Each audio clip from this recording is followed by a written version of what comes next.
गजेंद्र मोक्ष। श्री शुक उवाच।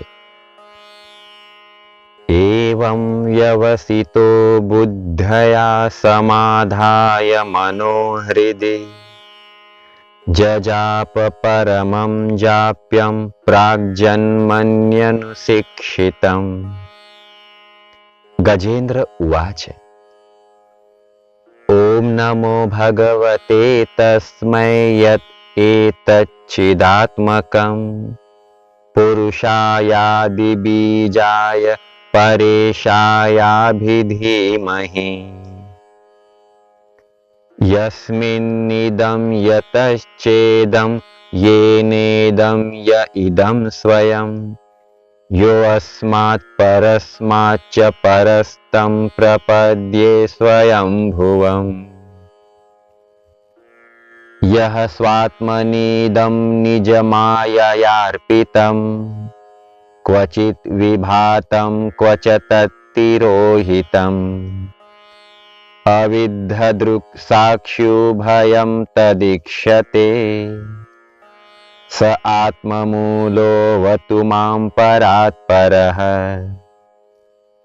कालेन पञ्चत्वमितेषु कृत्स्नशो लोकेषु पालेषु च सर्वहेतुषु तमस्तदासीदगहनं गभीरम् यस्तस्य पारे अभिविराजते विभुः। न यस्य देवा ऋषयः पदं विदुर् जन्तुः पुनः कोर्हति गन्तुमीरितुम्। यथा नटस्याकृतिभिर्विचेष्टतो दुरत्ययानुक्रमणः समावतु।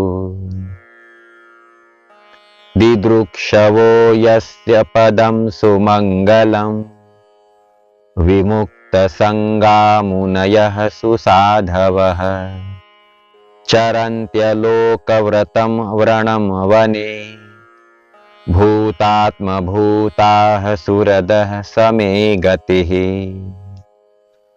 न विद्यते यस्य च जन्म कर्म वा न नामरूपे गुणदोष एव वा तथापि लोकाप्यय संभवाय यः स्वमायया तान्यनुकालमृच्छति।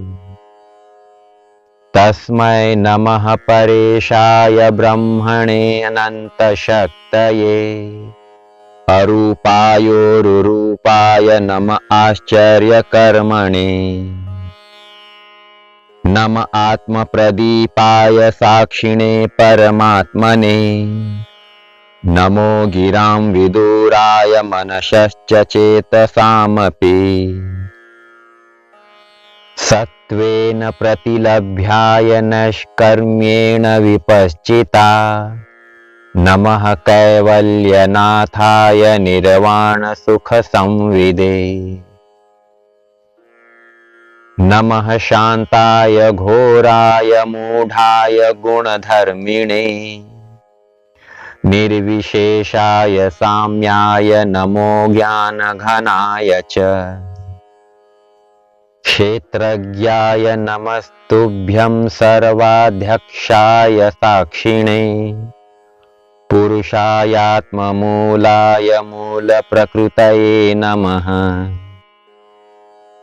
सर्वेन्द्रियगुणद्रष्ट्रे सर्वप्रत्ययहेतवे असताच्छाय योक्ताय सदाभासाय ते नमः। नमो नमस्तेऽखिलकारणाय निष्कारणायाद्भुतकारणाय सर्वागमाम्नाय महार्णवाय नमो अपवर्गाय परायणाय गुणारणिच्छन्नचिदुष्मपाय तत्क्षोभविस्फुर्जितमानसाय नैष्कर्म्यभावेन विवर्जितागं स्वयं प्रकाशाय नमस्करोमि।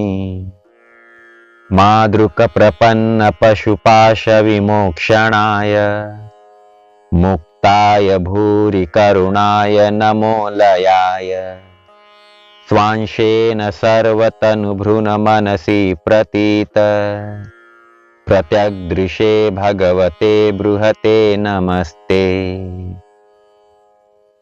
आत्मात्मजाप्तगृहवित्तजनेषु सक्तैर् दुष्प्रापणाय गुणसङ्गविवर्जिताय मुक्तात्मभिः स्वहृदये परिभाविताय ज्ञानात्मने भगवते नम ईश्वराय।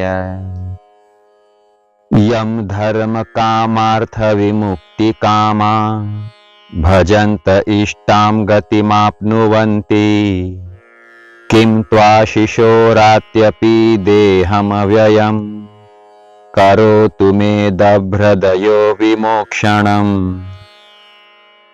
एकान्तिनो यस्य न कञ्चनार्थं वाञ्छन्ति ये वै भगवत्प्रपन्नाः अत्यद्भुतं तच्चरितं सुमङ्गलम् गायन्त आनन्दसमुद्रमग्नाः।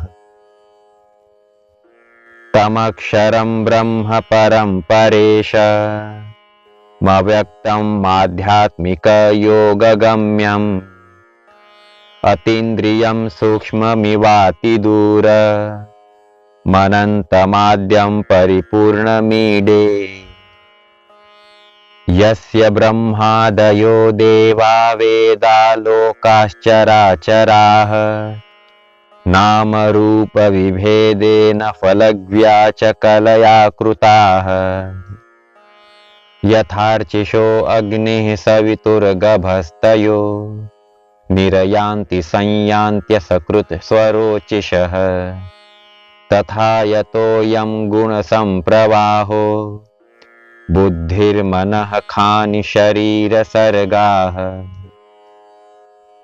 स वै न देवासुरमर्त्यतिर्यं न स्त्री न षण्ढो न पुमान न जन्तुः नायं गुणकर्म न सन्न चासन् निषेधशेषो जयतादशेषः। जीजीविषेणाहमिहामुयाकी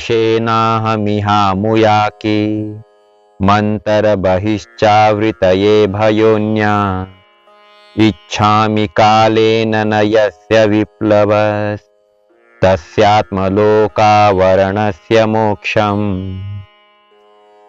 सोऽहं विश्वसृजं विश्वं विश्ववेदसं विश्वात्मानमजं ब्रह्म प्रणतोऽस्मि परं पदम्। योगरन्धितकर्माणो हृदि योगविभाविते योगिनो यं प्रपश्यन्ति योगेशं तं नतोऽस्म्यहम्। नमो नमस्तुभ्यमसह्यवेग शक्तित्रयायाखिलधिगुणाय प्रपन्नपालाय दुरन्तशक्तये कदिन्द्रियाणामनवाप्यवर्त्मने। नायमवेद्वस्वमात्मानं यच्छक्त्या हतं तमदुरत्ययमाहात्म्यं भगवन्तमितोऽस्म्यहम्। श्रीशुक उवाच एवं गजेन्द्रमुपवर्णितनिर्विशेषं ब्रह्मादयो विविधलिङ्गभिदाभिमानाः नैते यदोपससृपुरनिखिलात्मकत्वात् तत्राखिलामरमयो हरिराविरासीत्। तम तद्वदार्थमुपलभ्य जगन्निवासः स्तोत्रं निशम्य दिविजयहसः संस्तुवद्भिः छन्दोमयेन गरुडेन समूह्यमानश्चक्रायुधोऽभ्यगमदाशु यतो गजेन्द्रः स्वन्तः सरस्यूरुबलेन गृहीत आर्तो दृष्ट्वा गरुत्मति हरिं ख उपात्तचक्रम् उतक्षिप्तसाम्बुजकरमिगिरमाह कृच्छ्रान् नारायणाखिलगुरो भगवन्नमस्ते। तमवीक्ष्य पीडितमजः सहसावतीर्य सग्राहमाशु सरसः कृपयोज्जहार।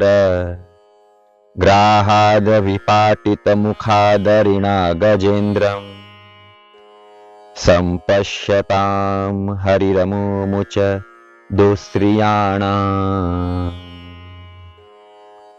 ॐ नमो भगवते वासुदेवाय।